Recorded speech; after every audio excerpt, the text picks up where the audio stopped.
whatalo whātu le pa ia mon mamalu le tātou tunuu ia I lātou fo I olo ua maua mai le whaapopoina le tātou prokalama le neva yaso o ta ua le Outou Manuia.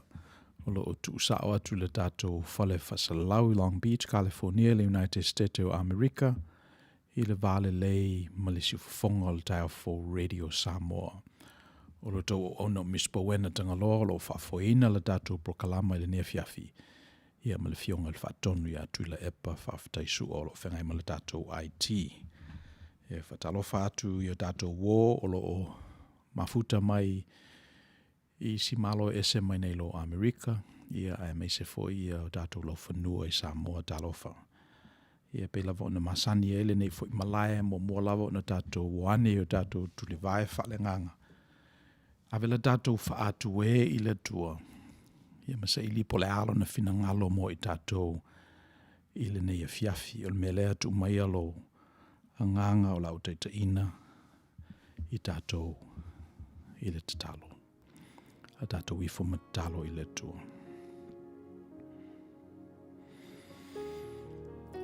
Ono le manava o lo mātou manavaina I le ola. Mātou whaaftai atuai I lau o fio. Ono nei awa noa wha aulo le au maua. Mātou te talatala noa I au fionga pa ia ma mafau I lo whaali ma ia I mātou asta I tasi. Mātou te avatua I le whaaftai I lau o fio.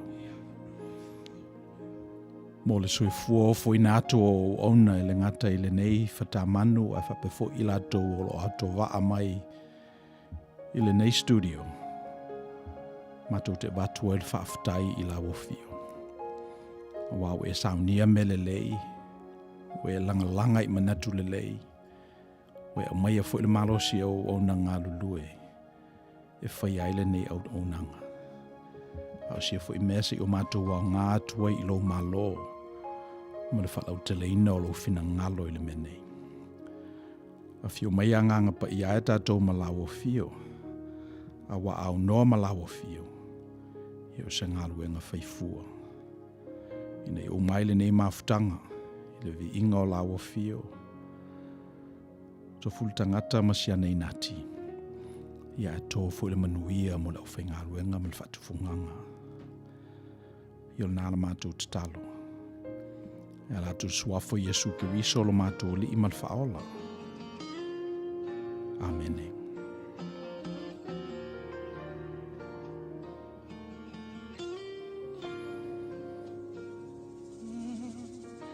Yesu o saunei o le mawhai ona o whangalo I na loa lofa e sili ese taimi o te whangalo ina whamanu ianga wa e saunia pawhetai I loa lofa e ui ina whaingata Ua o I loa nei, ua nao o e Yesu O te sai Ua o sa nei, whakapau alalo Sisi o lima I a te oi Yesu e whawhetai I loa lofa I mea uma, ua e whaia Ngā kokoe lofa Yesu e whawhetai O lea lofa ua e whania I lunga o le sātau ina ia whamana lauina O auanga sala O ai au se tangata whatau waa Ua e manatu mai ai a lofa tunoa Wa e foa I mai E ui ina mai na ta Ua o I loa nei Ua nao o Yesu Ua nao Yesu O te sawai O sa nei Whakamau na Yes, Yesu e whawhetai Loa lofa I mea uma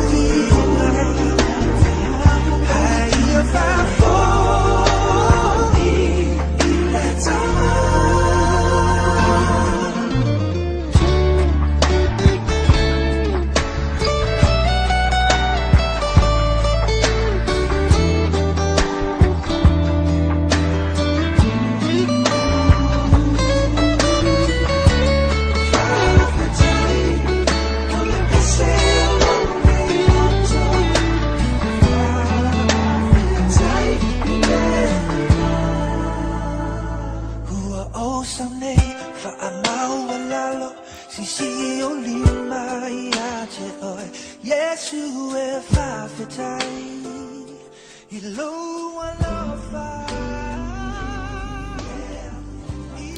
Ia toe whatalofa atu I le pa ia mamamalu o tātou o tunuu.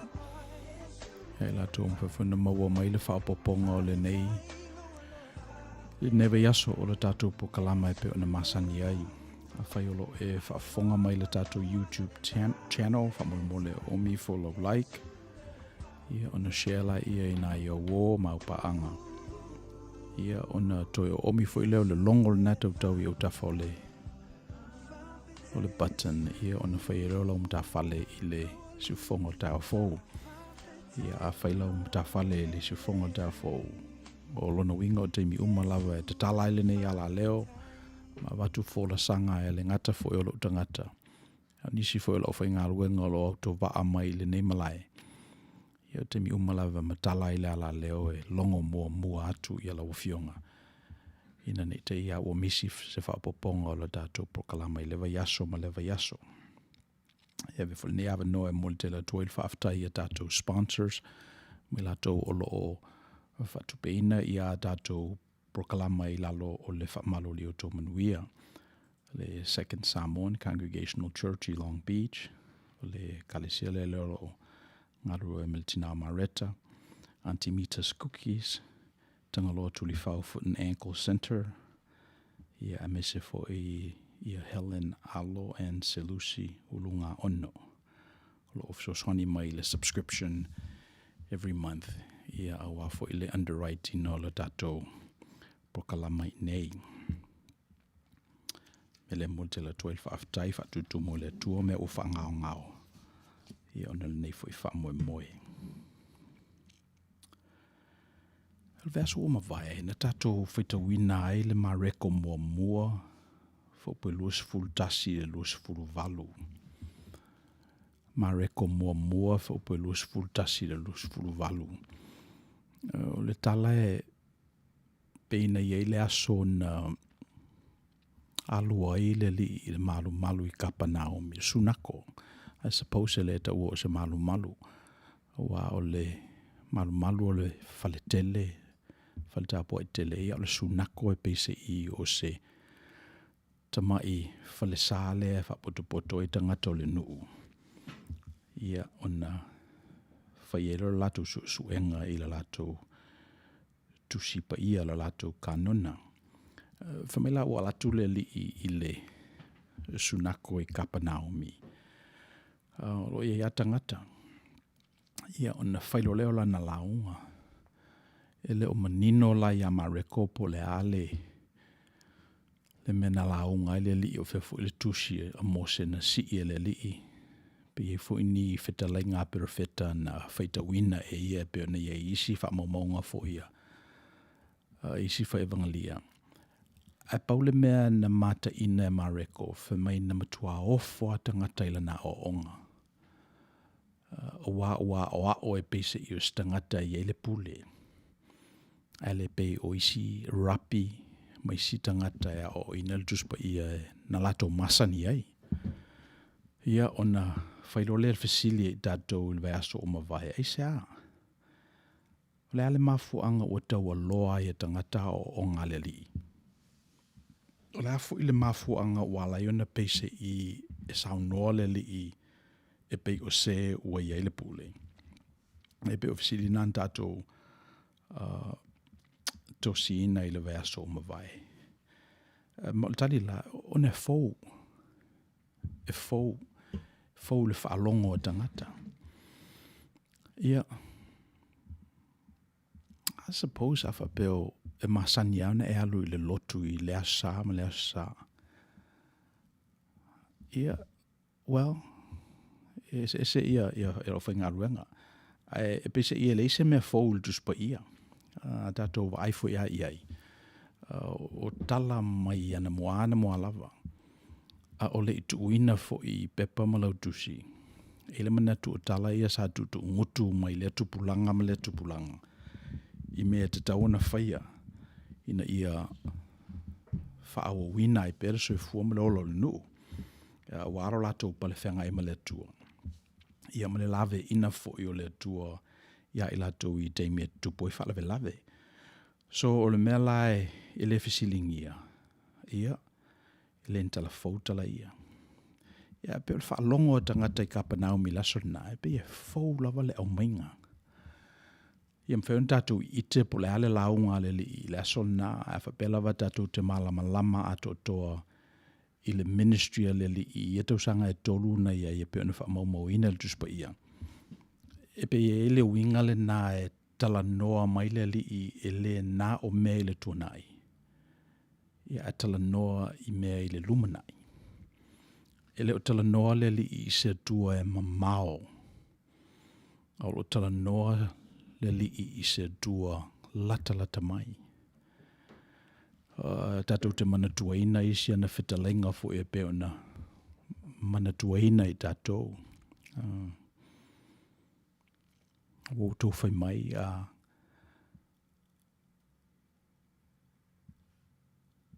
outou whai o tau whaalongo o whai mai a whai atu seisi e alu le mai le tasi ona e ustaila ia malu le mai le tasi. Leu te whai atu o uia. A ungani seisi ate o e o mai le tasi. Ia oi mai le lua. Mela sa wel tato expression na the extra mile. Lero wha o ngā lava e lau whipisi nisi. A le ai ase te mea whamanatu ai leo whitalenga i ale li. A whai mai seisi e a watu lo ofu. Ele ngata e ave i e lo ofu. A te tala i e malo ofu tele. Whapenale winga o ngale li. This is the genre that he created. O le sinave i o ana o onga. E a maile mea mai tua. O na wha popola i e o le teimi nei. I a mal wha moe ola i le lumanai. Whapele tala a rapi ma tangata su el duspa i e o tau whatutua i le tua. E ni a whale li, whamele li i o tau whatutua i le tua. Whatutua mai fo i ate au. Penale winga o ngale li umasani e tātou. Nau tau whaalongo, whai maitu la whono mo se au tau maua se isi o muli lua, i au tau whetongi i ate ia i maa se i oti. E ni a whaleli, o se o le isa nanga sala, ia mua tongi le maa. So, le whaalongo la i o tangata kapa Naomi i tu inga launga ma saunoanga ma o onga e whapena. E pe e tei ai le whaalongo. E pe e tei ai le whaalongo. Le si upole li e manatua ina pea. E whapea i a rapi o watu te angasala. E whamele li i whamangalo to angasala. O se me faute le whaalongo. So, o whaalongo i la tangata kapa Naomi, o na ofo i leo i lato. Na ofo i leo i lato. So, pe o point mo muala nai e avatu fa ele well i le matou ai tupa pese i o le fai vale ala o le fai vo upu e fa pele le tula fono le tustusia a tele ani o upu e fa matala i nai ia se concepi po se filosofia ia o le tawalo fo ina o manatu a famele li o le fa penalo to wo i le tua o le tau tu yo to upu o tu te manatu o le tele o to tosi e fia mai le tua ya to pe fa penale winga o le o ngale li ia fa longo atu la tangata e masaniana fa sena nui fo yala ele rapi ia o onga ina ia se winga misterio fa lelo le tua ni te ia ua lata te le mai le tua ona soli le tangata ona to fanga e pe o le polpolenga le na a rapi na vai taimi ia famele li le o le tua pe o lota ma e te fai atu iei leta mai so se me fola na Whamaila whaiatu ia whitalenga le aleli malana saunoanga i le malu i Kapanau la sona. Ia ai oso ai la i lunga le tangata lea. Pe ele manatu ele tangata so mai fafo ono so ia le rwhalsa o iese nganga leanga. Ia epise i o tangata o lewa nei na ia nganga ia. A tonu ele tau fo i ona ta o se nganga leanga. E te tau ona ta o se isia nganga o whao Sofia ina o whaalongo i upo le li. Se isia nganga o whao Sofia ona o whaalongo i se o onga fou. A nganga tuai sai tangata i Kapanaomi le o whaaleo ina nei ele tamalea. O lewa na iai le nuu. O le ala nganga. Whamaila na tala leali ie, le alo le tua, o le alauna ia i mātou. Na esau e whawhano i mātou, na esau e whasioti i mātou. Le mea nā te whaimaia. Whamai o le tua la talata mai. E pei o le mea le nā sā mātou. O le tua mamao. E pei o le mafuanga nā le na mātou o mai le lotu. A leo e whamai nei lea i le mea nā mea mo i alna. I o le la o le iloe mātou po whela a mātou iai. Tō mo mai lai ki o le mea. So e le se nganga leanga ato toa. E pe o se nganga fa ele le ua lui nei fa a vae o le taltununga o tangata Israelu i Kapanaomi. Le ua malu e lue nei me sa masani e la tau. Mafuanga sa lai ona whaia i la tau le mea ma le mea ma le mea. Ia o la tau whaalongo tu il tala fau lea. Ia o na ngā le mua i lola ia o le nganga o le tangata lea. Whamelan tala, ne e sau lai whasioti i mātou. Le u mātou i loa tu neo o le mamalu o le tua, o le tangata pa ia, o le alo o le tua soifua. Te tau tala fo i le whamaoni o le a mātou te i loa. Le ua i ite i mātou le tua e peo ne au maia. Mai sa o lava oe. Ia o na whaiatu rola i o le li, so ia. Au e te pisa e alu ese i fafo nei le nātangata. So e pei o le mele nana tupu i laso na ua whaalongo lama wa ai e tangata Kapanaomi. On whamera lato tala, so e le ngata ina launga ai. Ia le foi ua o lai. Ua ngatasi le whamai o le tua alofa. Ia ma le mele ua tātou moli mawina. Ua tutuli te moni sail tangata. Ua tutuli a nganga leanga sail tangata. Ua ave ese le manatu lea o le a whano i mātou. Mai le nei tangata. O na whata fiti ei lea, i o nalu ese lola ia. So e pe o tala nan tātou mawhawhau ia i le vai aso o mawai. E pe e iei le winga le nā o a o onga ma wheta lainga le li. E le ngata e a watu se upu.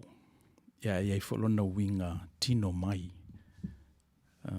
Wa mantu e ina aile tala i le fofo ina e le tua o le lalolangi le amatanga. Whamai ua whetala i atu le tua ia malamalama. Ona malamalama i lea. Ese le powerful o konsepi le na. O le o ngatasi o saunoanga. Ia ma mea tutupu. Ia ki le ta vale lea ma ave i o e tufai me ai. Ia na vai tuala ia o ola ta vale. La ume ai. Ave i o tufa. Wa pe mena ta ua ile mele masani an tatu afi foi le tatu prokalama i Outou Manuia. I fa poponga i masina o mawai. You should always try to seek the truth. Tell the truth. But who knows the truth? So at least don't lie. Pe ole manatu na sa omi fo ya o tatou fa so ia. Ona e leise se ato to ia te ele upumoni. But at least o le fai ni tala fo ele te lo le lei lava ele moni. e whawhiona e loa wai umaro lava na whai atu e te langona lava. Te langona lava lo vai vai. E te langona lo whanonoa. E te langona lava e fwile mea ua ela. So, o le mena ta ua i leo ngā tasi o tātou saunoanga. Ia ma mea fo i tātou te sawa vali ai. Education can make you intelligent. Sociology can give you cultural knowledge. History can give you world knowledge. Philosophy teaches you conceptual knowledge. Science teaches us the natural law. Psychology offers behavioral knowledge. Religion imparts divine knowledge. But in the end, all of these do not have the authority to control the moral demons that plague mankind's soul. So e pe o le mele ese ia le au mainga e le li'i o le application lea. O nei mawhai o na o ina le tangata, e mwhewhu o nei loa le tangata me ese. A le mele na whai le li'i le aso nai kapa Naomi, e pe o le pai le nganga o le tangata. You're actually witnessing Jesus touching someone's soul. And who knows? Wai whapela le tātou tala o le soul o le mauli le nā o le tangata e ola pēa lava pēa.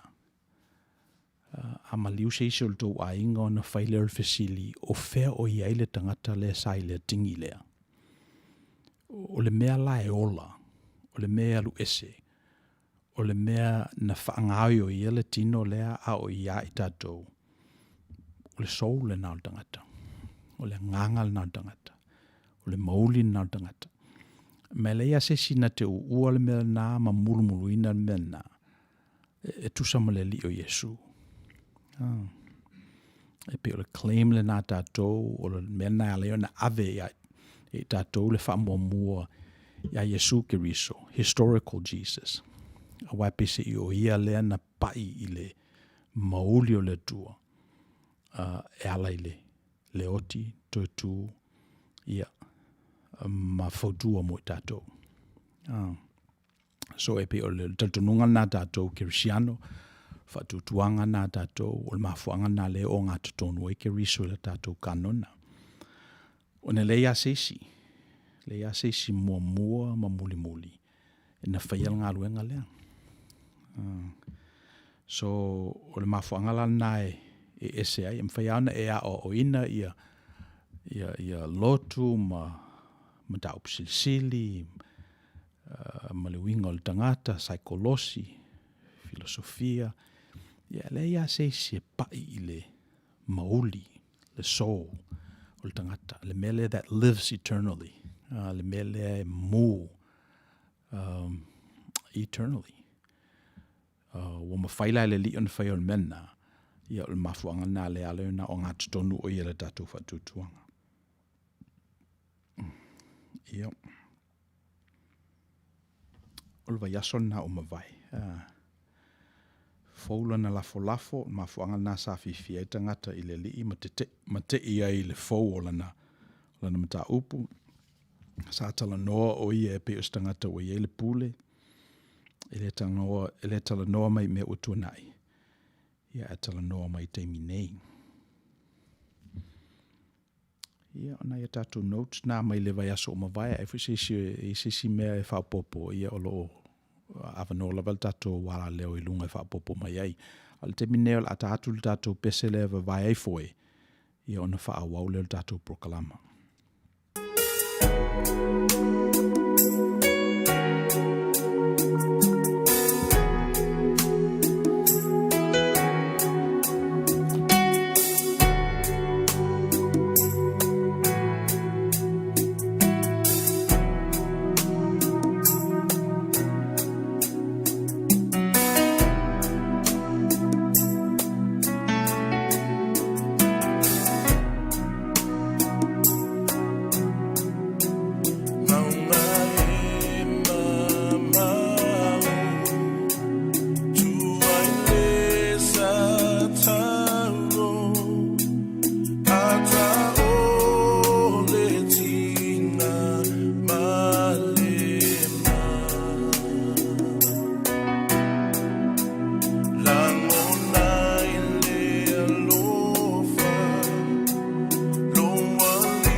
e fia whaise tala i le fou. I le fou. Le pumoni lava net tauna matuata lia. E te le atu mea fou e te le o i loa ina. Nei lo mea ua o tuai ua mai au na i loa ina. So there is much more knowledge that you don't know than the knowledge that you already know. So a whapea lava lae le whaalongo manino oe i mea fou. Then will default lava lae whaalongo oe i mea tuai sa masani ai. Tō maua mail manatu. Si tosi nini i atu. E tele atu mea e te lei loina. Nei lo mea e te silafia. A whai o oio se kuka. E sili atu o na tele recipe e tele i tau mawhaina. Nei lo recipe ua uma o ne e tapena ina. Ano whala mawhawhau le nā upu. E tele lawa sa o ngai maua mai ai. E peila o lau whaiwalo filima. O le whaiwalo filima le whai au e pe o le whai o le launga. Whaunga o whaife au o le whaunga i le upu ma le sakrameta. So o te mi lava e whai le upu. E te tau lava o na whaafo ina whapena. E le te tau ona e launga ina se launga ua uma ona e launga ina. E peise i e onge launga le tua. E puna mai e launga le lei uma. Outou Manuia manatu. E fwil manatu e tauna whapea ina la tato wo i sakrameta. E ia upo e whai. E ia upo e whai a o le langa ina o langona fō. E toso mai le environment, le si o manga, tangata o e tutono o le sauninga, i e male manatu fōi i le talu fō o le ke lope o lo i nei. E pe o inae e utu mai ele mea lea.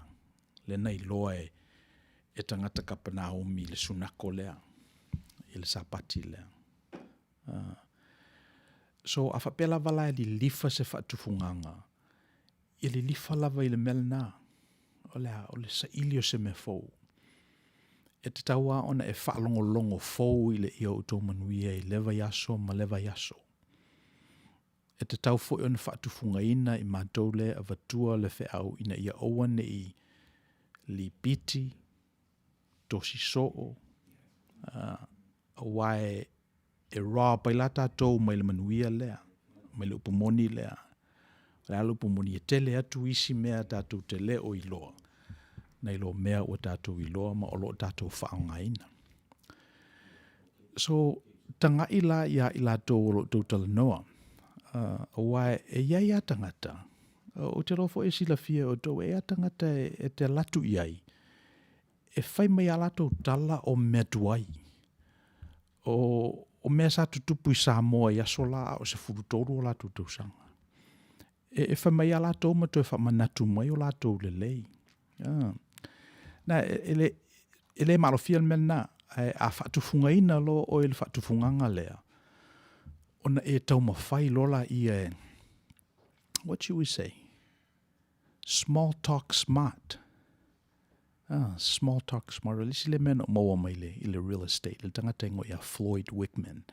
Sa o ina i mātou le sell ina o le real estate. If you're going to talk anyway, if you're going to small talk anyway, well, small talk smart. O wale tala noa e pese i e le se tāu o le taimi. E pese i e mama upu. O wale tala noa e pese i e le se winga o le fisota inga. A small talk smart. So e pe o le melna le tau ta pena tuai se whaatufunganga. Ai se a leanga e tele i o isi mea e mawhai ona e sila fia. Ia ele mwhena ilo e se vanga nā lava o matala lo loto. Se vanga nā lava o e iloa. O nā alu e sue ia mena. So to be ia la ia le kuoli le whamai ala tau o la tau le o ngā tutonu o le larangi. To be ia le vanga le nape atau tala noa e whamai ala tau o la tau tamalei. Mai le tuanai. Ai mo oia le ua e iloa. Le ua watu nei se vai lea. Le ua whatufunga ina nei o e small talk smart ma o lo tele isi mea fau e mawhai o na pue o e. Ia, whataitai mena. It's a muscle for le whataitai roalu ma le atoa. Le e tau mawhai nei, analyze po lea se ao te lenga o autala. Autala e whai lau whanau, whai ilo to lua. Pele o mamanu le masania o na whaalongo i tangata kapa Naomi a lato whai whi au marapi. Tau mai se tala mai tua ana mua lava. Ioi. Ia wa mela e tupu a whailo lai whapenalo whaalongo fau I mea. Ia ona ia te alert obligation ne. E si I elo leo, tutuli e nganga leanga, whamawhiti ai mea ia, o lo danu I lalo. Leanga o le winga le nao, o le ngaluenga le nei. E le mawhaia o na tu mau, pea e lose me fau. Mele lena whamaile li I a e utu vai le vai eli le nei, e te toi fia inu fo I me e toi sau fo I le vai aso le utu vai. A o le inu I le vai o te avatu I a te ia. E le toi fia inu. E o le whawawau. O wa o le vai leo te avatu I a te, o le vai e puna I lunga I le ola e whawawau. Ia, o le mele nai, ona o le tātou ngana lava e pe o se a upenga matatupa. Ai se a langa na o le surufa tātou mataitusi. E whawaia tātou upu. E whawaia tātou whai upu. E whawaia tātou pakalafa e tusi e tātou tala. A o le whamala maina o le alofa o le tua. Ia malanga luenga le whengai mai tātou. E whai whapena. E whai ina ua tātou mauti noa o lo tele atu nisi mei tua atu o mea tātou te iloa. E ia I tātou le capacity e whaalongo fōwai. Ia o onga le tuspa ia. Ia mai fsoswani fo I pe a fōu ia le fofola atu le Outou Manuia atu o mai a o whai atu al mea dasi ia. Atono e sui le channel. A whapele wingo ngā luenga lea. Whapele wingo ngā luenga ne. Ia taua o na fōu mea uma. Ia mai te ilo lava. Mena te iai. Nā te mana vaina le e fōu at the scientific level. Ese molecules nā te mana vaina I leola nei lolo. Your very last breath. Whapena le fōu o le whaali mai o le tua. That was the other piece you'll note. O leisi piece. E se teller mele I ale e kau kipi e kung ke ua lawa sesi.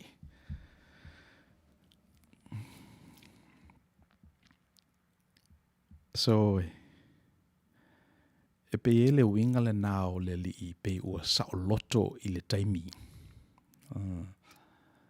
Vai fula iai e se le te leo le venga lea o la na culture o na matua o na su enga il tuspa ia ia ale ua mana o nei ia le li I si I lungal conversation.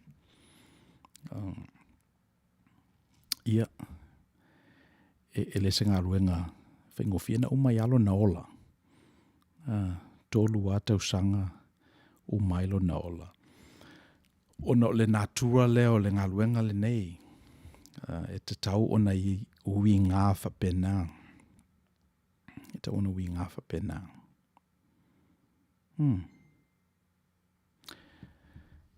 Ia. Pero vaso na ua tea. So aonga tasi lala tātou fola ma tātou ngā luenga. Ia ona le taungo fia i leo tato upu. Ona le mamasangia i leo o tato whamatalanga. Ona le laina i leo o tato saunoanga. A whaipea lawa e oe ia le melna. I ona amatalola i ona whatutua ina lau te inga. Ia ona avea ile i o oe whapei o keriso.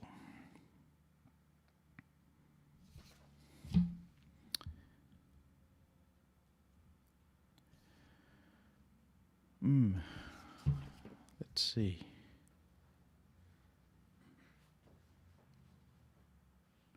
Te le isawe o mai le file mua o le pelu. E pe o le si nā sau noanga o le tatou li. Manatu tangata ai na saule li e tu whatasi le malo Israelu. Ia pangale e whamaile li e li sau o ia mai le file mua o le pelu. Now, e se fo ila ia le sau noanga na le. Well, and this is why context is very important. A whapeolo e whafonga mai i le episode le nei onos fitu o le Outou Manuia. Ia e tauna na e sila fia mai loa. Ia e isi episode tia na e mua. E peo nā o fau mai ia nisi o tātou mta upu. A whaalongo la i le whaapoponga lea ai na misia o isi whaapoponga taluai. Ia yn whingatala i on tu whaatasi o le tātou elefane. Langa e whaiasi te leo mta upu le tū ngāfoi. Ia e el manatu o lo o tanua i el manuia o le tua. Tātou pese lea. I on avatura i o sepolo sanga le neva yaso. Ia mo le tātou a fia.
Fetulina iso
Io ma le no muli le I mei o nganga leanga. E pese I ia e le se me ese mai nei lo me masani e tatou ia nganga ia.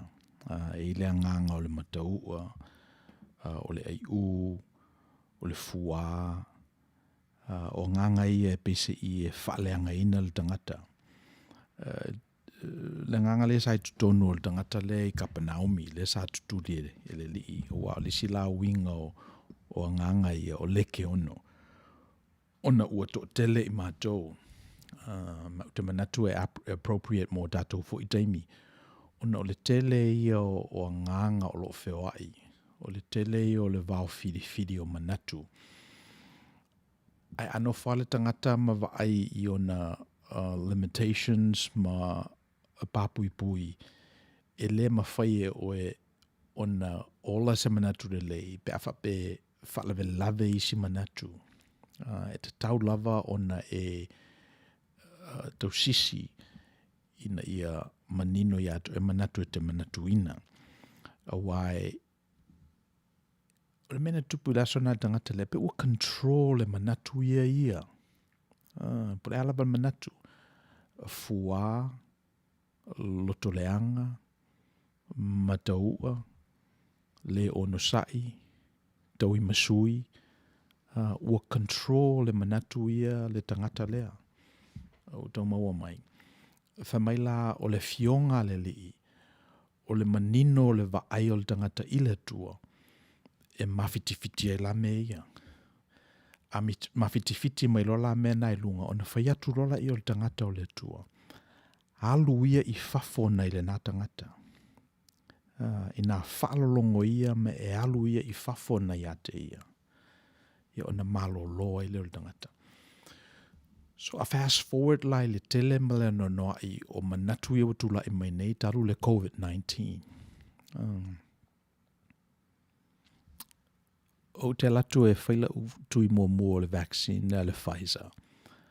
O whai atu I le senior vice president na e va ia e tulanga laso na. Matai fia I na tatou staff o lo tu le pe kiki le melea. Mai misalo be fast food percent o tangata. So fast food percent o tangata o lo ia I la le anganga lea. O le vaccine lea o le whailonga o le temoni, o le whailonga o le fili. O le mea lea o lo tau mawhai e tangata elite, pito I lunga, e control le tangata. Fast food percent. Ia atu pepea ia le isi vanga na o nos food percent e pese I o lo fai mai e o mai ia ale a fatal tali. E le vaenga o le ono sfupa sene na fai mai le la matu watu. Ia ale a fatal tali. Le la alu le second vaccine isi ia ale ele I o mai ia. So le winga lo utala e pe te tawane ni ila tatu tosi ina ia oane I whaasese ina I tatu I mea wala tatu whaitau pe ona masania I le tuspa ia o le nganga leanga. Pe o te moni. E pe o stangata fu ele le wata utala ia te ia. O sau leo tele mai le malae. Le ia le mena lena tupu I Kapanaomi. O la ngona tanu o le tangata. E ia tangata e fia tele pe a whalongo mai. O tauni me leanga. O tupu I se tangata. Penale le winga o le. Tato umalava. E le mawhana alo mai tato I winga na. A o leo ngala o le tato woane I le tuspa ia ma tato mafuta I le li. E pe ia langai matutuli manatuna I fafo ina ia oane I control ina manatuna tato. A control le tato manatuna. So e pe o le o si tosi muli na e vatu I le tala mai le vaiaso o mawai. Ia o le vaiaso la nei o le tato tusfaitau le isa ia e ono. Fe mo moe o le valu. I sei e ono fe mo moe o le valu. Tala whaele le whaailinga nei loe I sei e le malu. O launga le na launga I le malioliki. I le soundinga le ainga le stonai.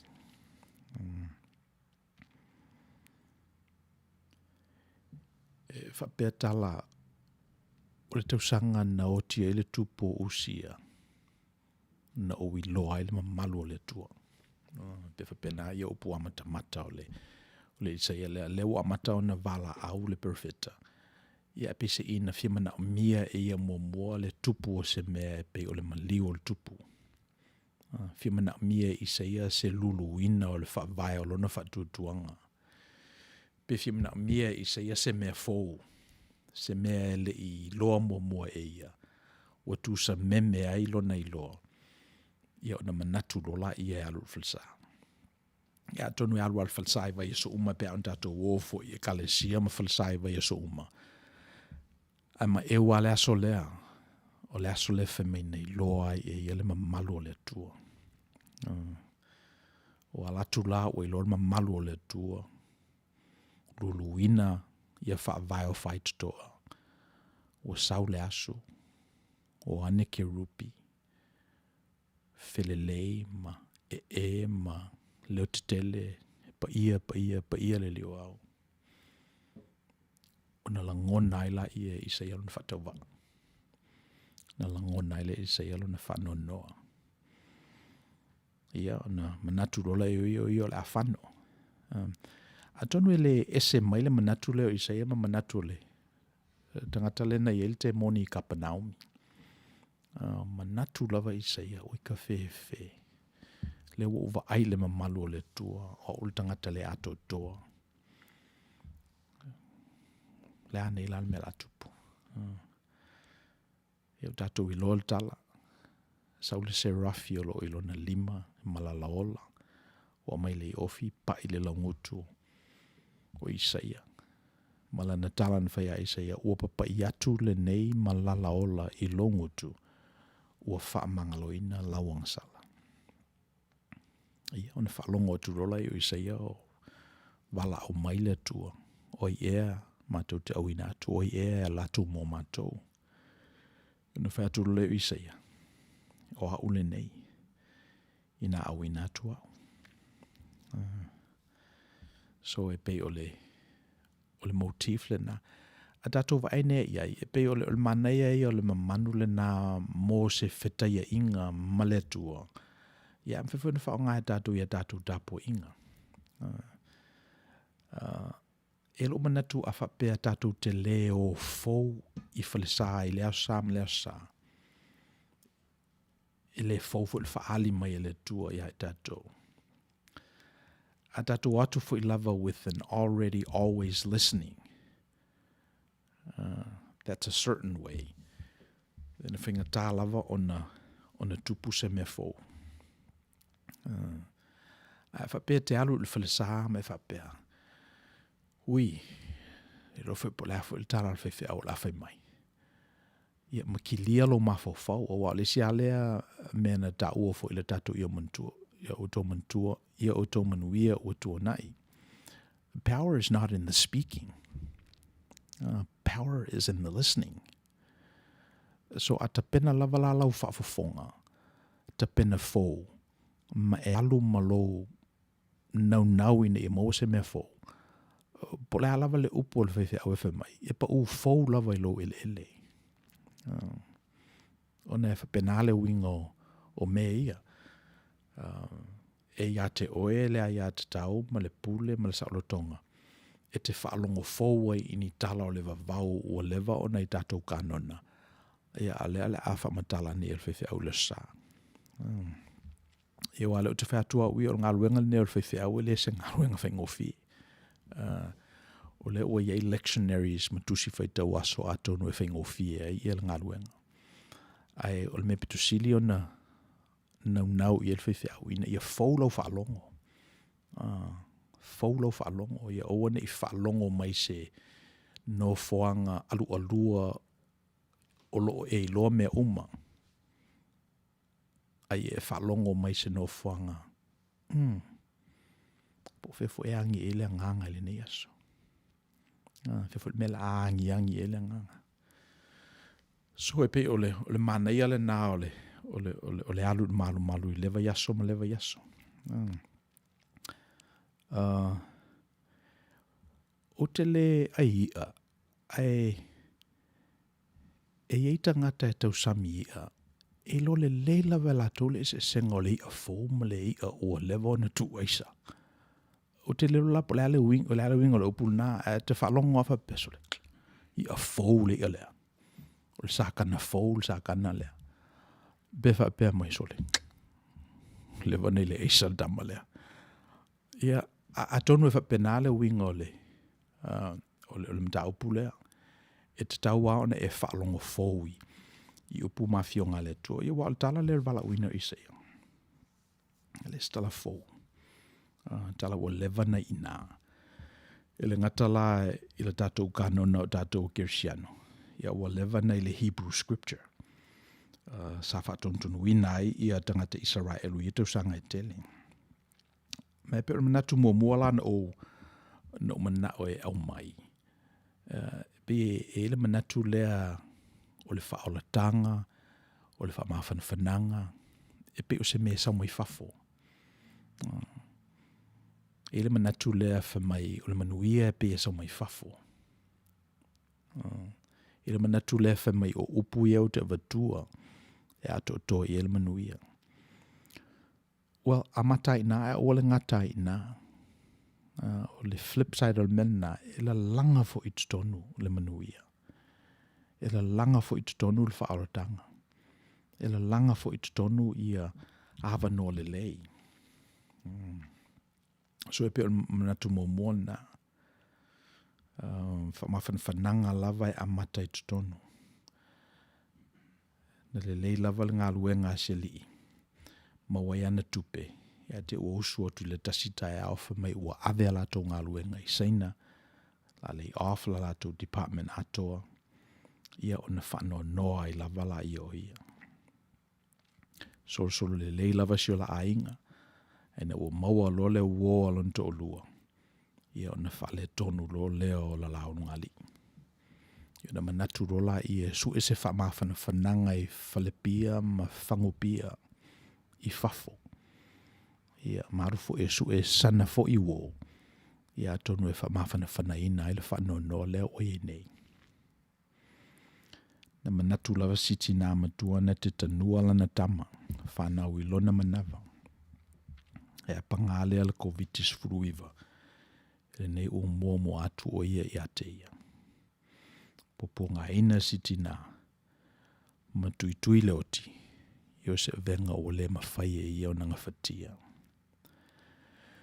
Ia. Pese I o le winga le nā o le whano noa lea.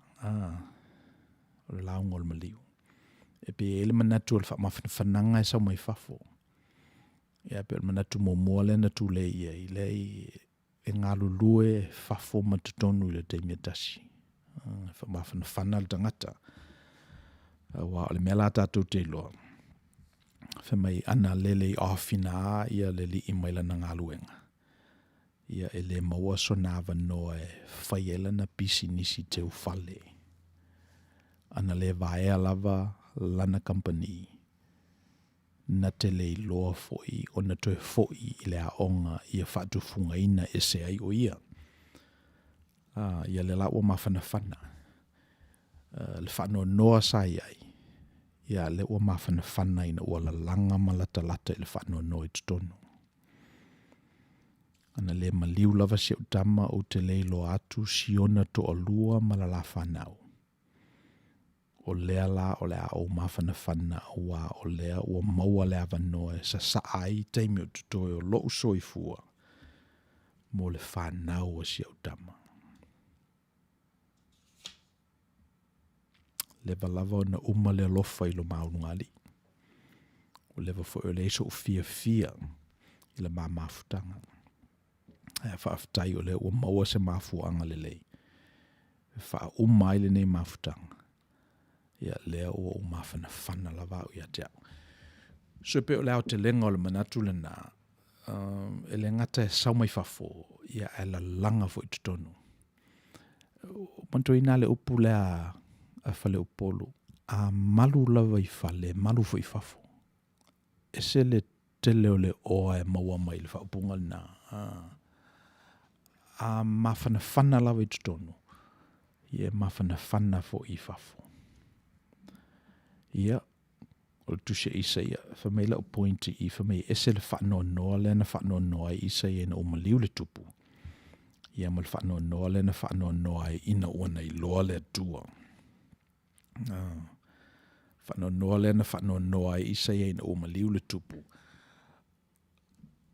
Ona o le ale maua nei le ava noa e tu lei e lana public policy. Wa whameile tala sala talata isa ia I le tupu lea.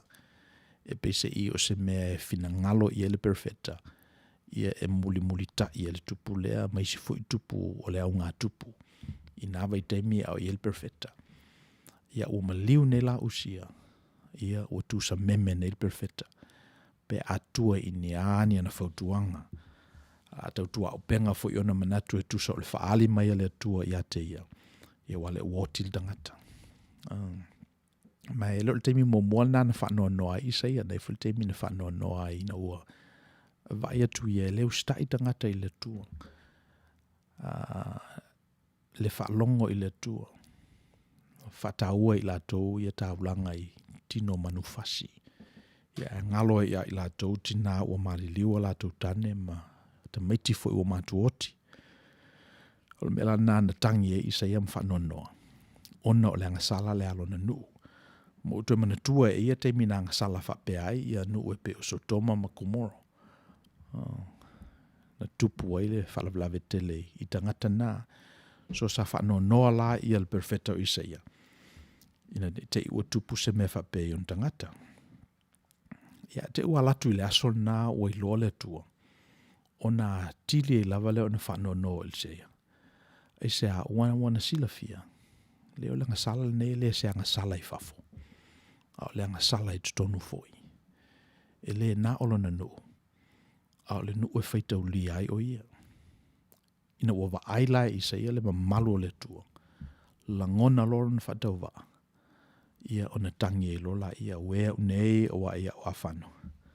Wa o le tangata la ngutuleanga. Mātou te maufo I male nuu la ngutuleanga.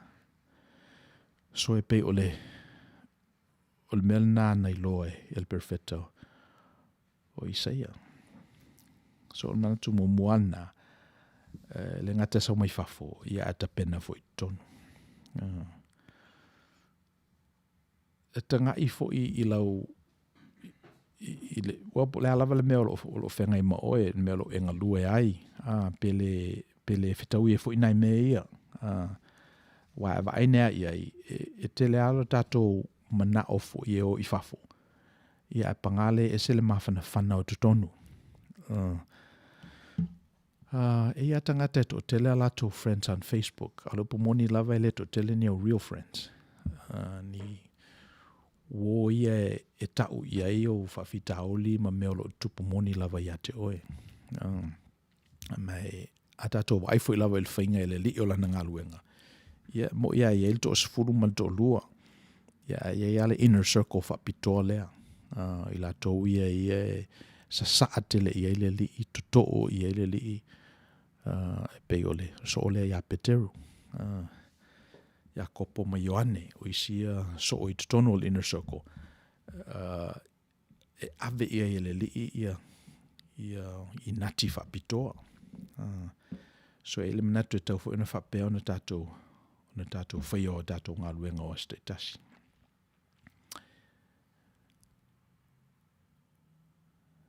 Ia, whatalo whatu ia Fia, Pearl.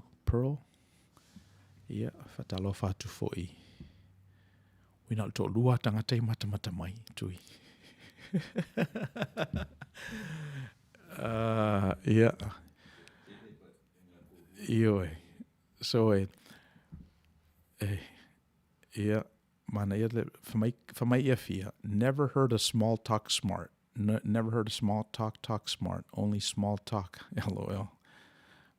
Something new, yeah. Ioe.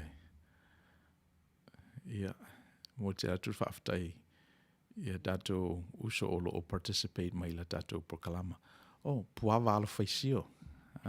Ia talofa puava. Andrew Fianto. Ia nai ato il to whao tangata ia. Ia olo mo mai tatou po kalama ma whapoponga neva yaso. E taua lava le ewe o le button under like. Ona whapele tala. A whapea le ewe oe. Ona le mawhaila ia oe ona maua ia whapoponga i nei. Ona ele o whaia tangata mea, ona whaia computers. Ele o whaia fo e tangata ngā lulue le iwa le lima ona motu lea. Alo whaia computers ngā lulue luas furu whai tu la fitu aso rwa yaso. So le wingara o tala. O le tatou apu mo e pu mo. A fiso swani me whaonga ia likes ma me ia atonu e fiso swani fo le tatou paketi nei. Ia, o le manatu lono lua la, o le whamawhan whananga, o ngā luenga le whamawhan whananga. O se ngā luenga e whai pēr lava pēr. Le ala wingo le nā manatu. E le se ngā luenga e nā ni maliu e whai ai. E le se ngā luenga e nā o se teimi whapitoa e whai ai o na umalea. It's not a one and done. Au ngā luenga e whai pēr. Aisea. A wafo e o le whanoa noa e tupu pēr lava pēr. E te me te ala atua i wa pālapa o lau ta vale. Ona e whanoa noa i lava lea. E te me te ala tua ticket lau ta vale o expire lau mita po e tele i loa fo e sui pile le street. Mo tātou a e ngā e ola nei Amerika ma developed countries. E te me te ala tua e whailau oka il whale inga e mai se. E le teimi e tu o iau se vai lalo na foa e whaisina o malolonga e te ala i fo uanga o iau se vai. Na me lai te whapena e tupu ai le whanoa noa, e tupu ai le ita, e fia mana o mia ai le whamawhan whananga. So whamai ala upo le tatou li, amu ia e whanoa noa, a wai whamawhan whanaina i lato. Alo no inga, matua guarantee lava whamawhan whananga. Whamawhan whananga e le se mea whisilingia. Ai whisilingia la le whanoa noa. Langa le o tātou i le developed countries where o tofu ma tātou ma AAA. Mena o le pau. I le se, it's not a thing. It's not an event. It's not a cause for whanoa noa i o e pā palau pau. E se a na o tofu AAA o ma tātou na le si al telefoni. Ta o AAA le mele te iai ina saula i o tangata suilau pau. In fact, ta avai fo i ta vale fōi o iei nei. Ua lea ia ma se ta vale i se spare. Sa ile te mina whai e ta vale laiti spare. Mena pe se donati. Ia wo oi ta vale fōi ia. Ia wale to e se spare. Ai se alanga e sao mai ta vale o na sao mai la i o le AAA. Or AAA like service e ma whai e ona suilau pau pe apa. So wale to e se whanoa noa. Alo wingo lau tala. O lo si o mia pe i tatou i breakdowns, opportunities e whanoa noa i tangata. Ia o wai whanoa noa lo lava la. Ia o no kometi lo la i o le whamawhana whanaina. Mai leli i amu ia e whanoa noa o wai whamawhana whanaina i latou. Whamawhana whananga lava i e mauti noa, pe amu mua na e whanoa noa. Whamawhana whananga e lo loto, pe alo loto fo il whanoa noa. Leis whamawhana whananga se wanga nā o whanoa noa. So, amu ia e whanoa noa, o wai whamawhana whanaina i latou. So, whapela walai e se me tauna whai i tatou, en tau an tatou fia e whanoa noa, e tauna li lifa sa tatou risk-taking, ina ia maua e sa wanoa tatou te whanoa noa ai. Instead of buying 100 shares of stock, buy 1,000 shares of stock. Whatau a oti lalau investment na ie oti tele. E oti na ie whanoa noa ai. A whanoa noa lola. Ia ona whamawhana whanaina lo leo oe. tala ia Isaia, e le na o le teimi mumua nei na whanonoa il perfetta. Ioi. Whanonoa ina ua le whalongo sa iuta, whanonoa ina ua whamomua e tangata la tau taulanga mu, whanonoa insaia ina ua le finau ia taitai o le malo mo fafine o oti a la tau tane. Mai la tau o mato oti. So pe mena na whanonoa il perfetta. Ia te wala tul malu i loa e ialo na ele lea ina ua pale whengai ma le tua. O na whanonoa lo loto i leo il perfetta. Manatu lava ia o le afano. Manatu lava ia sa sili e o na pule lo na ola. Manatu lava ia le tau na whanau. E ma e wale lo whanga le leo le tua. Sau le se rafi o pai maile malala ola o whamangalo i la nanga sala. Ia na whalongo atua i leo i seia o whetalai maile li o i ea latu mo i mato. O na whaiatu i leo i seia o ule nei i na au i na atua. Ia, tātu pese lea i o na whauma atu leo le tātu fulasanga i le nei vai aso.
Ia, manatu lon toru la o le whamawhanwhananga.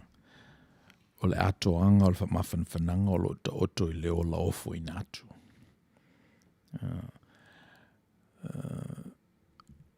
Amu ia whanua noa a wai whamawhanwhanaina I lato. A tatou wa aila I le motif po le metaphor le nana I loa Isaia. O le tala ia Isaia. O na tatou I loa ele o le whaasusi unga o lo na whanua noa. Ma le whamangaloina o na ngasala. O le ofo I natu. O I e whaima. Hawe whi awa le tua. O ona le tua. Stangata whaaleo ina manatu o le tua. Ma se fua ma le langa atoa o le perfetta.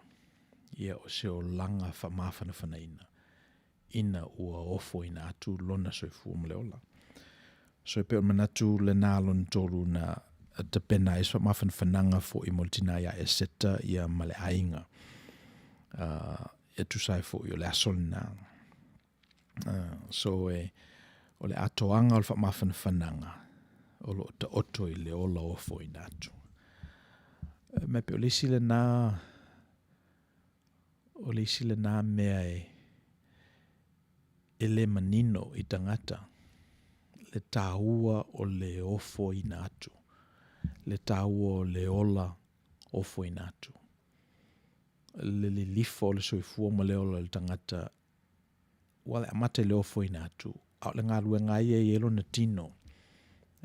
Amata I manatu mō nisi. A le manatu mō ia. Ia ona whai e lola ia o le ngā ruenga te muli lai le ofo ina atu lea. O mantua ina ia le tala le nai siulunga li I whapele lava I se lata mateine. Wa ia tufu ia wa vave a mata lava o nā ali winga ata mai o le teine. High achiever. Tangata fo I be fia I la ta mai. Feito tusi. Ia na manatu leo nunga li. Ia la ta pena le teine lea. She's a prodigy. Tamiti whaia se asea maua. Ale la ta pena la vea I mai I la ua. E la vea I mai I la ua la ta mai manatu vai. Tangata leanga. Sale mana e mingo maisi tamaiti e puli ina I tamaiti. Pe ore la halu le na I la tama tamatene. Ma le mela wa tupu ua ola ia whabea. She became a star pupil. Very smart. And no la yale whabea. But yet olo puipuia mai o ia, she lived a very sheltered life. Ele o iloa ia isi a mionga o tamaiti e pe o le pepelo, pe o le mataua, pe o le tūlei, pe o le puli. Ia o whai ala ua haru kolisi, nā rua kolisi o le titi. Suru limon tau sanga, haru kolisi. Mawala na tikiri mua le suru iwa o tau sanga. Whailola I olo na ainga. Whailo na ainga le umiana na nofo male. Tamaloa. Ia te tea. Luos futolu o na tausanga. Na pule ailo na ola. Toa te I lava le ungali. Te ia lava. Mese sontina. Elanga sontina pese ina lata lava ia te ia. Na tala noa ia ina ua whailo na palapala mua. Se tu low. Wa te ia lale fafine ina ua tupu lave ila na tama. Ma se whanua noa au pitu sili o na matuitui mo ia. Ina o mawai lava le 5 tausanga taru na maliu teine. O na tatala lola ia le tina o na journal. Journal identity. E tustusi uma ia me e tutupu ia te ia. O na iloa ia le angasala ma le fatule sa totoe I la ua. O le whapele o le latama. O le lave ina mai o ia mai le fili winga to I lalo o le tangata, le pepelo I tangata, tala sua. O le lata o mawhai la vea I mai la latama mai whawhita auli o le soifua ma leo langa. Lea ua fragile ai al tamititi o le mawhai ona tu ilunga. O le mawhai ona te atu I ni manatu e ese. ona o le melna. So le mela o mantu i nai le tala le na ona e pese I o la walu le na I la o fola sanga I le malioliki. E pese I o le winga o le nei au na le tua.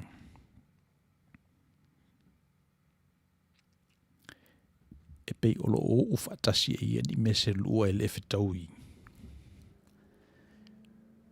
Pe o lo o e le si tu ma leanga I si tu o na tau mawhaila I e mai e whawhialo whani. Pe o le memory na o te mana tuaina I le mau o fwoi pala whengai. Ia ma le sunga tuaina.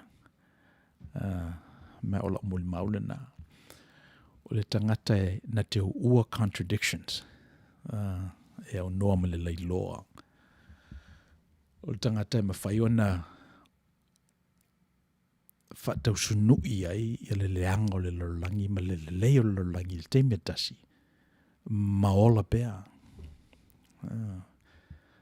Wana o nofo ma o whaalongo I leo mai a moli mau. La tai le fitu I tu la ala mātou service I le asolna. Ia mai sau leisi moli mau mai I uingol toina. Sau leisi moli mau mai I si fo I uingol toina. E matua fete e na I lava. Ia whapewhea ona whawhailele mena lua. E ona whatua wale an tato moli mauina. Le ana tato, let's say we bask in His glory. Na tato benefiti mai lava. Whameisi tangata se na o wola I le tangata lea. Whameisi moli mausole. Ana le aiari le lawe ai. Le keriso ngā luenga le sa whaie. E liki moa o le mawalo. Tūlanga le nei. So vai atu nei la I mena lua pefete nai. Io na mawai lole o lo manatu I la sonna. O le ngā luenga le sa whaie le tatu tamaa. O le ufatasi o tātou fe ese inga o noa ma le leiloa. Mea se tale ni le leina te tauna maua uma e tangata. Especially tangata e tū I le vāo le tua ma tangata. Especially se keriso e whapenala nalu. Wa lisi le mea le ngā luenga lea. A e lata tele I le tua. Ona e le fefe lea. Ona e manatula ia o le tua o lau badi. Ona e manatula e o mawhaina e sao noa e whai masui o le tua. Ai lata fo I tangata. E mawhai ana tupuro ino I tangata. Mawhai ana ele fifia ma e ita I tangata. Langa tangata I e pa uu, pepelo. E le taulo lato wha moe. E tui. I winga ana tangata. So fua ma leo lalto ina lea.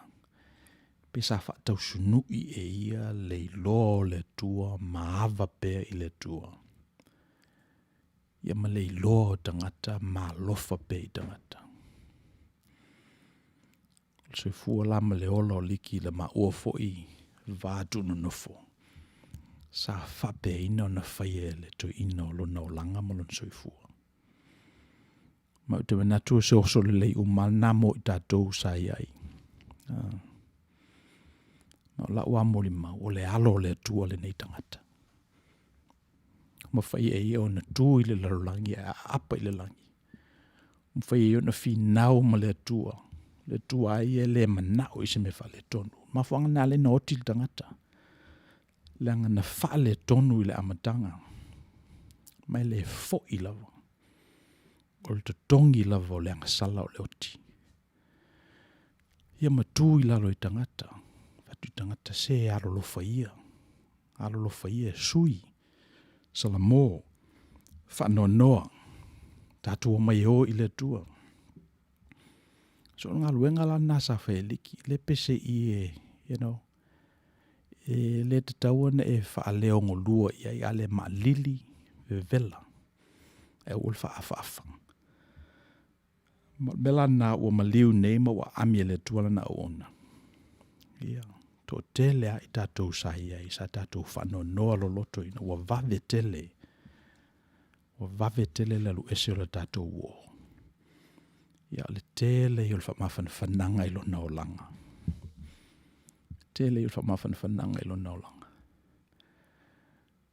Te ia o wala au atu liki a te au le tasiaso. Mai po wena e meo te fitala noa ia oi. Whaki o ke la o latu. Ia $1 i e le whale i Compton. Whamere te loa, le mato matanga ruenga o fieta usanga o whai. Ele incorporate ina lawa le State of California. O te ele semeo iai. Ala o whai. Ia o wala au le ele lo ia. Tongila na fi. Ia o na whai lola i ole. Articles of Incorporation matanga ruenga le whakasa. California saute. O le mafo anga o te ua il tala na. Ia o awele se fefe au e whakasa. E se ale manino le tangata le nei lo na pale whenga i ma le tua. O le tua ele wha alo alo i e se senga nao tangata. Watu al te mina pe alo te of so soani ia. Ia o wha o ngāla vai e le tua e tusa ma te inga liki. Ia incorporate le tato matanga luenga i nei le whakasa. So fa penale winga o le fefe au lea. E se ale le manino fo o lana i lo le tua. Ia mai le poila vai tangata ma la tu whapuputonga tu whatasi. Atonu me fo nai ino siai o ia. Ia o leo langa i o liki. Me le leisa i a whaia o lon soifua o fo ina atu mo le tua ma lona finangalo. Lona wha maupopoina o lona ainga. Ia o wha mawhanwhananga sidi lava na mo i tatou o lo whanonoa. Le ngata ia e seta ma siana whanau i whapefo i tatou sa tatou nuti mea whatasi maltama. Le ua amia le finangalo le tua. Ia o le whamawhanwhananga sili ia memories. Tatou te manatua ina ai pe alona soifua malo naola. Ia. A tatou pesele i ona whaileo tatou current events. E whai ua tatou pokalama i neva yaso.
Pe o manatu muli la i le launga i le asona mate o lus furu lua fa po lus furu i vel tol furu tolu le tala fa ele le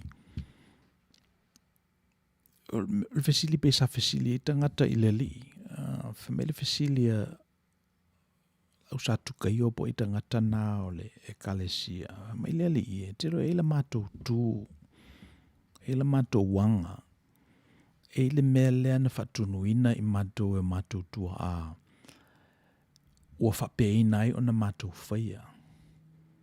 Whatuleli o le ale mea.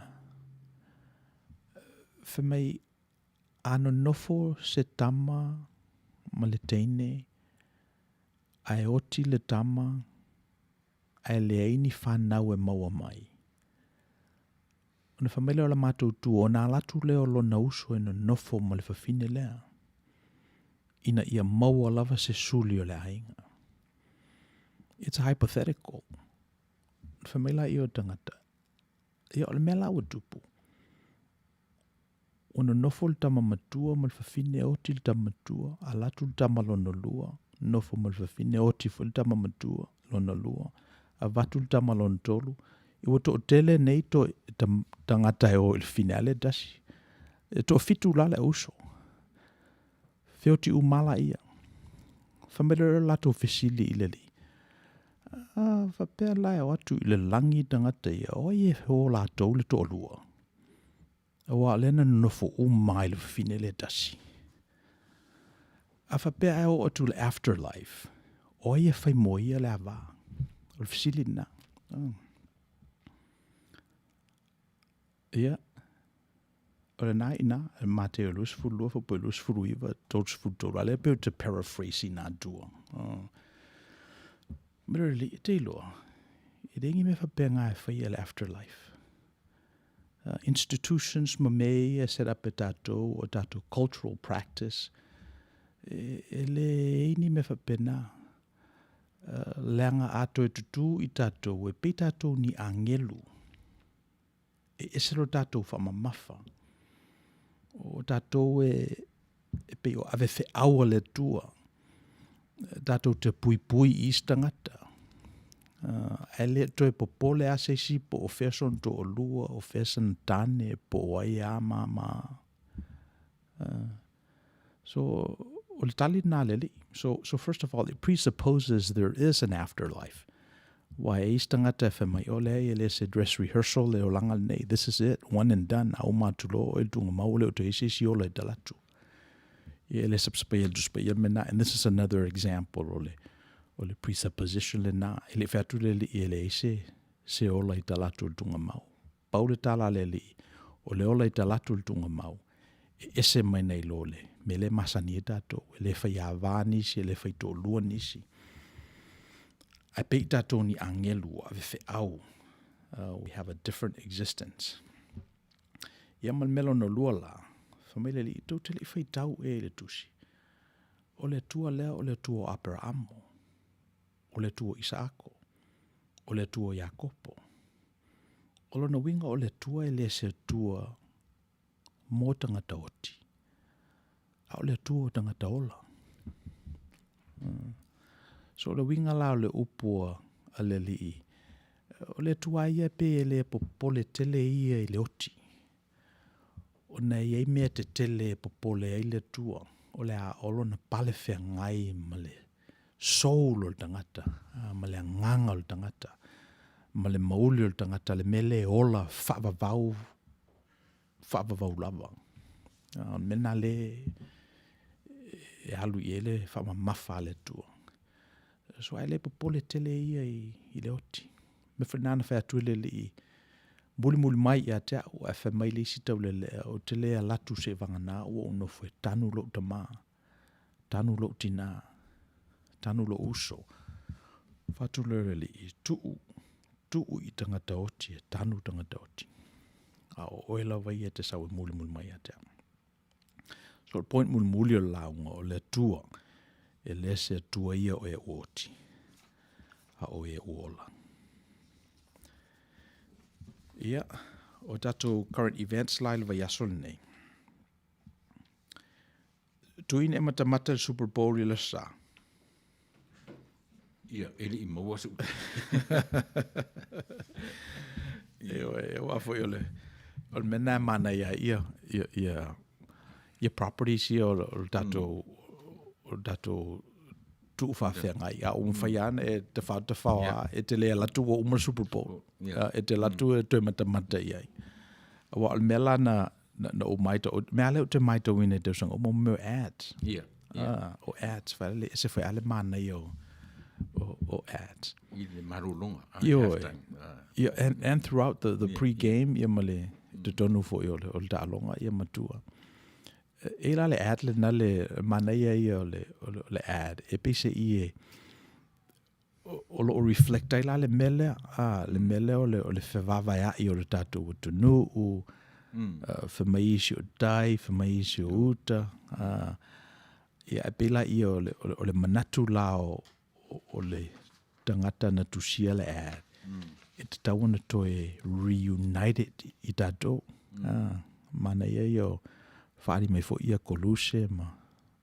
Ia atu ulai le o ngā tutonu o le tunu. O Michigan, ele na ia le o ngā tutonu o le United States. Ia o ngā tutonu ala le le meta o le. E ta utangata Alaska o le lower 49. Le tau lia i Hawaii le i Hawaii. Le se o ngā tutonu la na o le tunu. O wai. Whamai atama papa ia le o ngā tutonu o i le o ngā tutonu the heartland. Whamela latu tala ile whale na i nā ile o ngā tutonu. O lo o tau mawhai e tu whatasi tato. Ia o le tama wha ele o le tama Biden. O Bruce Springsteen. The boss nasa pese ele pese ina. O yo Bruce. Yo e. Ia asa o le commercial o ta vale. O le Jeep.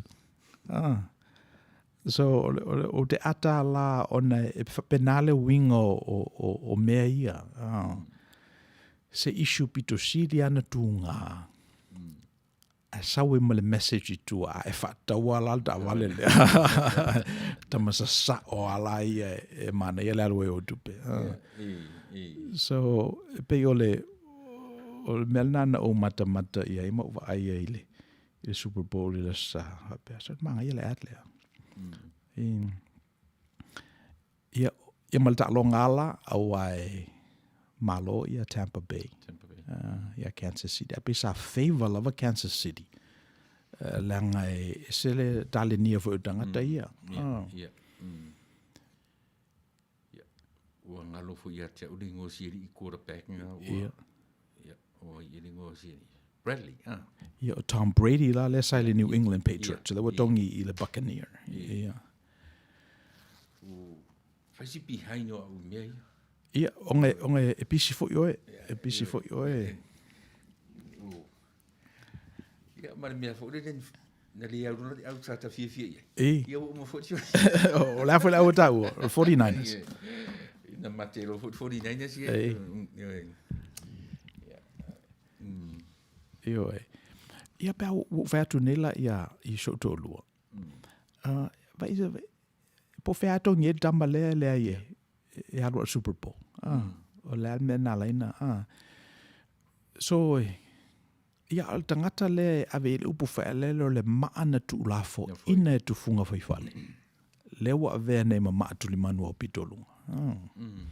O le ngatalai o New England. Ia le o way for New England o manatu lato e tauna to rebuild. O mona taimi to rebuild. Ia pangale sa wa ave ia le Buccaneers I le Super Bowl. A tonu ese manatu lo tanu I nā. Mo tātou. E mana ia le upuna na e whaungaina. o le maa na tu la foi. Ia wa mea monia na, ua matua tam, Yeah. ua umalo na o ngā.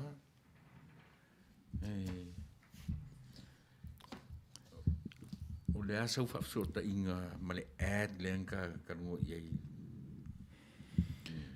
Yeah, well, nai sai tu tonu lava o le NFL universe. E pe o mea nai, pe o maa nai e lua. O nai tu tonu o le paketel na. Ia mai tasi lava le whanau naunga o le paketel na. Ia le tomu whai sell ads. Spent money. Ia ma ave tā la nai tangata. So, e pe o le whanau naunga na. Ioe? E tasi le mela usunga na whiangi so fesilia tupea. Ia. E tau te tala noa lau le Super Bowl. Ia e au mai uma e matau le laulangi. E mo ia ele se tālunga fu le international. Nau Amerika lava. Ai pe e au mai e matau le laulangi ona there's money involved. Tilo ia ele whainga o le tālunga, o to toni o tangata. O le ia se kako o mai fo ila le temi o le afu le halftime malolonga ia o tangata fo ia performa ina ele ni tangata fo ia e fa pe ni afu tangata le longa tangata mata tu le langi ia no ia o tupe Yeah. ai o le me facility o le NFL o le non-profit organization se iso I vanga. Ioe, ia wa o le mafuanga na. Ia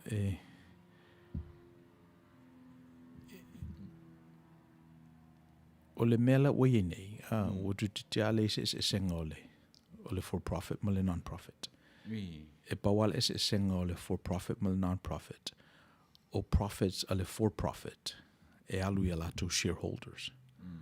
A o le profit a non-profits e toe fo'ianga I tutonu.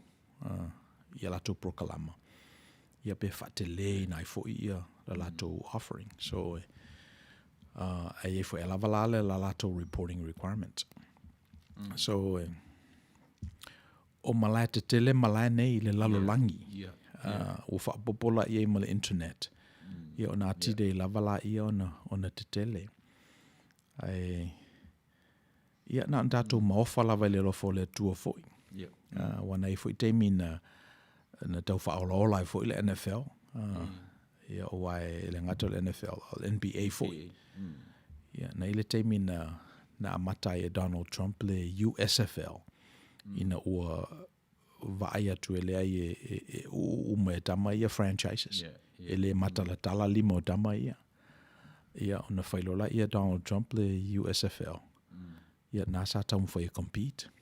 Ia mulimuli ane ia ole o well, o whaaleanga leanga ia le marketi mo tangata ia. Wa penale wingo ta'alonga lea. Penale wingo ta'alonga lea. So o le fisidi la e pe tula I mai o fea o o pongi e tangata. O fea o lo mita I e whalapo potonga. Ia le mana onga o tangata. Le whai awa pisia I e kalesia. Ua o ia tangata e whalongolongo I whai fe au e launga ina. Le fe au e nofo le lei o la do mauli. E whingo fio na follow. A follow for ile ni after effects. I le taimi nei. So pesi o nena le oe nei. Ia mo tātou ai e Samoa. Ia o lo tolotolo pēa tātou. O lo mafofo pēa tātou I let's say mata upu mua a le langi se tau whiololo. Ia atonu e tula I mai nisi tupulangai. E whaula tātou whale I nei. Ia, whatalo whatu ia Tillis Swalger. My humble belief is that when Jesus comes back, our world will be like before Adam ate the apple. Perfect. Just like how God planned it in the beginning. Ioe. O lo whalongolongo mai ia Tillis mai Melbourne, Australia. Peina ta ua e le tatou prokalama le melea. Le manatu leo tilis e pese I e o loo iai le original blessing before Adam ate the apple. Ia ma le original sin. Le no nofo I nei tatou lau Kirsiano. Ia a me se foi le upgrading o le talanoanga le na e le Protestant Reformation. Ia le pese I ua iai e sina talanoanga e ese mai nei lo le original sin. O to recover my le original blessing. Ia a mai tele se o lona ia manatu. A toi fo I mai le li. Ia ona toi fa fo I leo I tatou I le e tena e pe o nei la matanga. Ia le tau e tatou leo le fa vau. Ia wa fa mai ale li e le tau fa tali se ia otil dangata. Ia ona o le leo le fa vau. Leo le fa vau fo I le nei. O le loe le tangata le tua. Ia malena ia awina mai. So, yeah, mana. Let's see. O le o lo tau mawhai ia le senate impeach Donald Trump. Pe le sina current event o lo whengai mai dato. Ia ato nue e le telefoni manatu whai I le nā. O le ai majority ia le Democrats o lona winga e waina. Well, se vanga nai were defect nisi Democratic senators. Ia o to ina wo umon taimi o lo alu e defendi ana lawsuit te pe ona iai. Ia ai o lo fai pe ia la ngā luenga ale senate tu sai ma le impeaching no Donald Trump.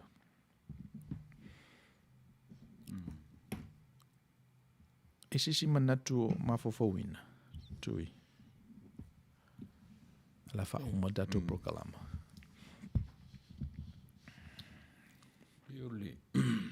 Yo le upu le no petene fo no fo ama o matawina. Ele ngata o le maliu I le vai aso na tene. A to se maliu a o ina fai pe o le upu le masani ana o whanoi. Manuia no malanga. Ia maua. So no foanga I le langi. E tafu ina o iairita tilo. Po le le mafaufaunga o tato e whai ai le upu lea. Ia maua so no foanga. O le mea ea. E le o mauti noa le mea tau teo iei. Pe e tau whapena la titilo le upu lea. Masani a to se ia maua so no fuanga mau le lang. Pe o masani e tatou I upu. I te mi whapena I. Ia te tau ana valu foi. Tano wa ipo le ase me e tupu mai ai. E lo manatu e, well, le mele sa manatu e tatou I tala o le vavau. A tonu foi e sida fia foi e mwhawhin whapula e le fionga ia whaalafi. Lo te mafofau o le isi le nā ana o ngā sami e whapula. E pese I ele manatu e oa nganga I polotu. E o maa nganga I polotu. Pe a mali diu. E pe ele winga le nā of eternity. So mafo angalan nā e pe e te tawane I se mena no foi. Ia wai afa pe alai tatu whaongaina fo I talo le tuspa iang. Whamina la tula salo nofo le fata o Aperamo. Le sama diva I. E la tule mau o alu le afi. So e whapenale winga o mea e vevela ia se oli. Le me whano I tangata leanga. Ia ai mawhana ia isi le fata o Aperamo. O le ala se me suianga ia. So there's a presupposition e mana mia no whanga. E mana mia nuu. E mana mia no fo no fo ai. There's a presupposition pe afa ngai tatou le moangana na tau se ia mo so no whanga le langi. But perhaps o le si le me vai ona whaila I lalo le saunoanga na le li. le fai le mele le fai se no fonga ilunga no fonga le me fai la lo nei o no fonga foi ma me ko ke ngo foi o me nga fai la lo nei a o to ilunga e le e se me la fai lunga a to no me fai no fai la i le me nai la lo le o le mena ia malana fetalenga la o le tua ia o le tua o e ola ai le se tua o e oti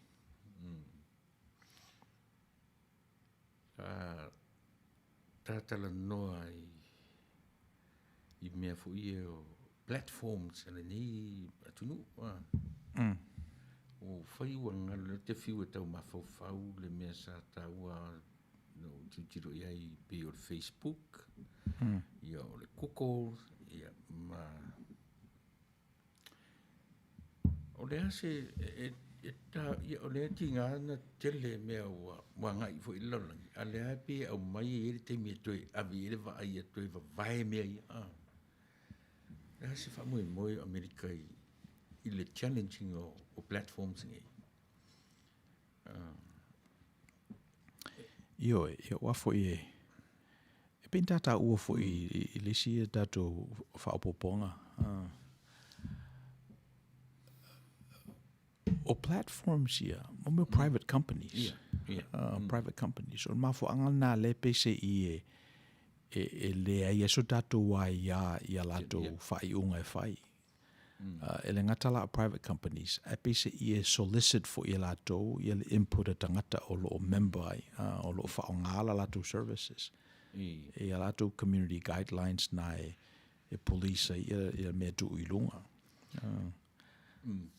Nela le o mantua simisi o lea o fa pe wanga I le Facebook e fa pe o le tam fai tu tongi le messenger le messenger fu le free ai le vala au so se vanga lola ia ai so o malam anga le vanga le ase mafu anga o sila ile platform te tau o tau na ese ma le free lunch le au te tau ona to tongi le messenger pe atu mo te mingi o le free yo te le loia isi atu o la langi pe na amerikana I mele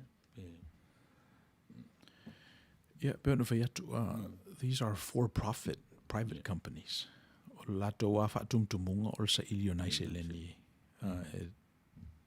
ne me lato profits to for shareholders wal menai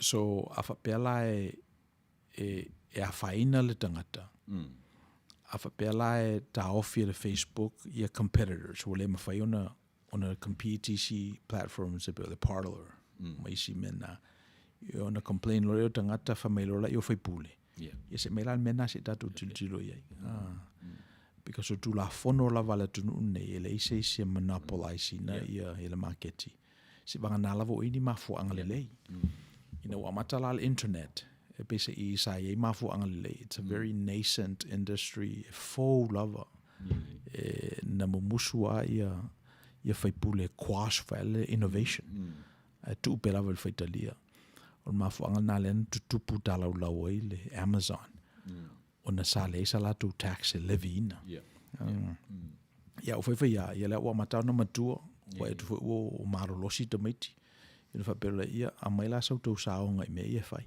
to tongi me la to tax colletti o to tax ia na ia o to technology fai ai so I mean la to wa another tau le su'el profit on mafuanga na so I'm not surprised if I sit down with men langa le siame don't ali dato there aren't any free lunches le sia na fa violet no unne e felo manatu lo sapsapai el dus pa ia le nai le Tesalonia lu Tesalonia ai ya seisio o to lenga lue ia o fa fanga ina e tu e mole lo na manava so e pe ele fiso ta inga o le ngalue ia male ai so te ingola ngā ioi ia maleola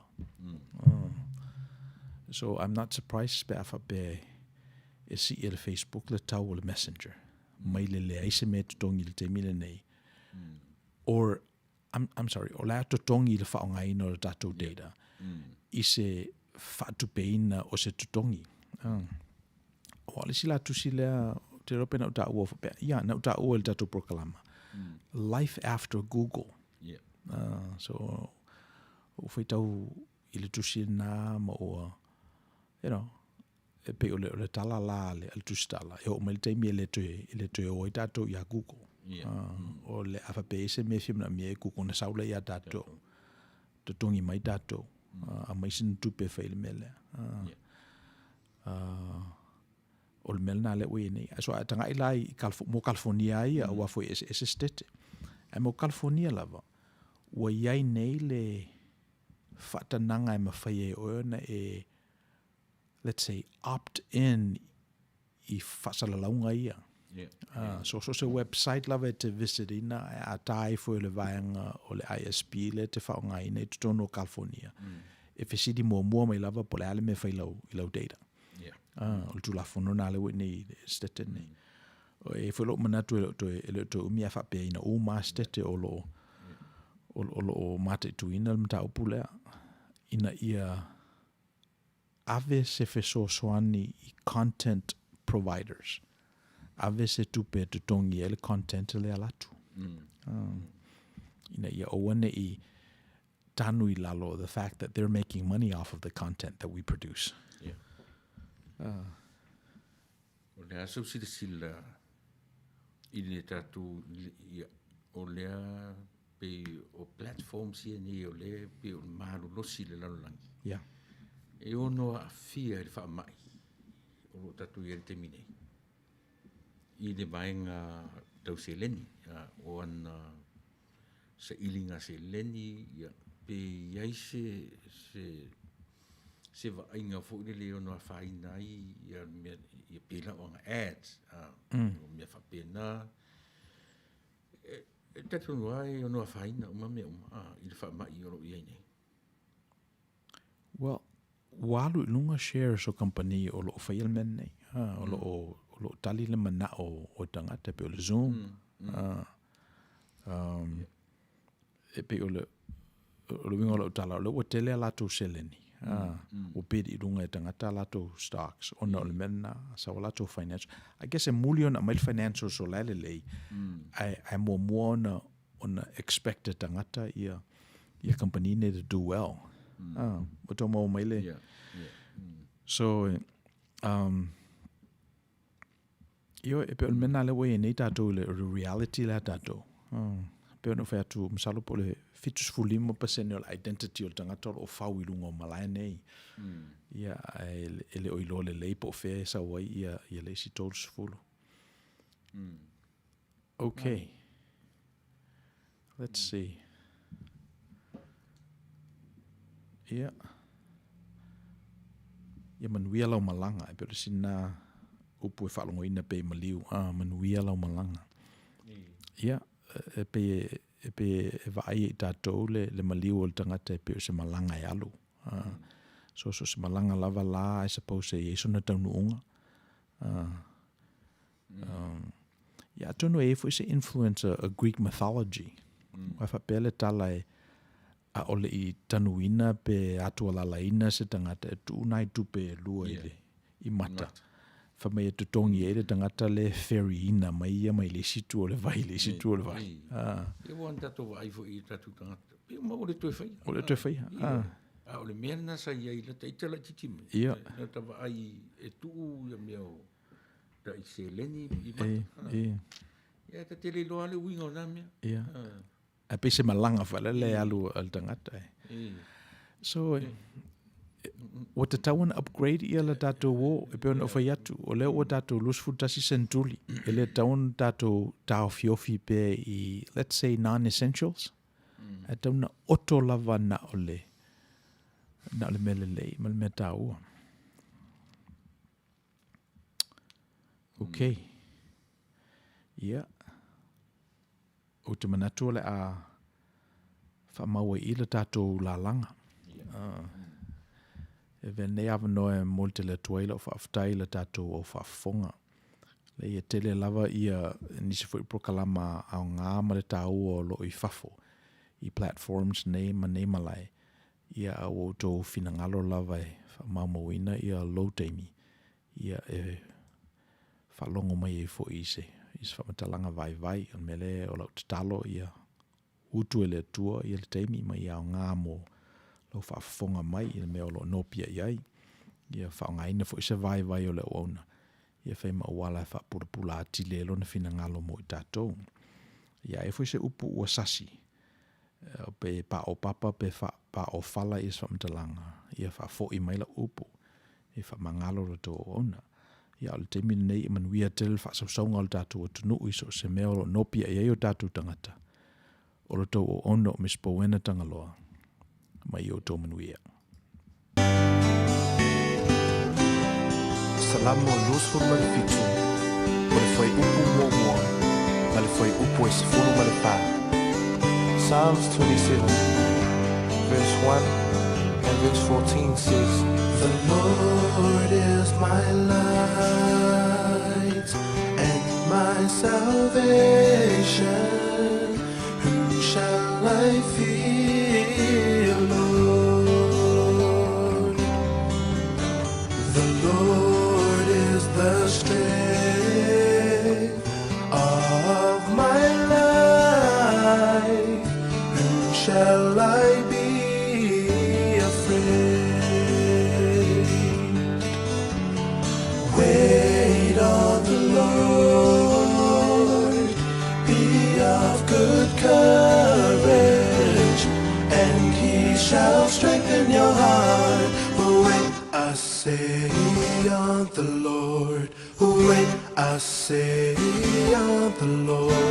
The Lord is my life and my salvation. Whom shall I fear, Lord?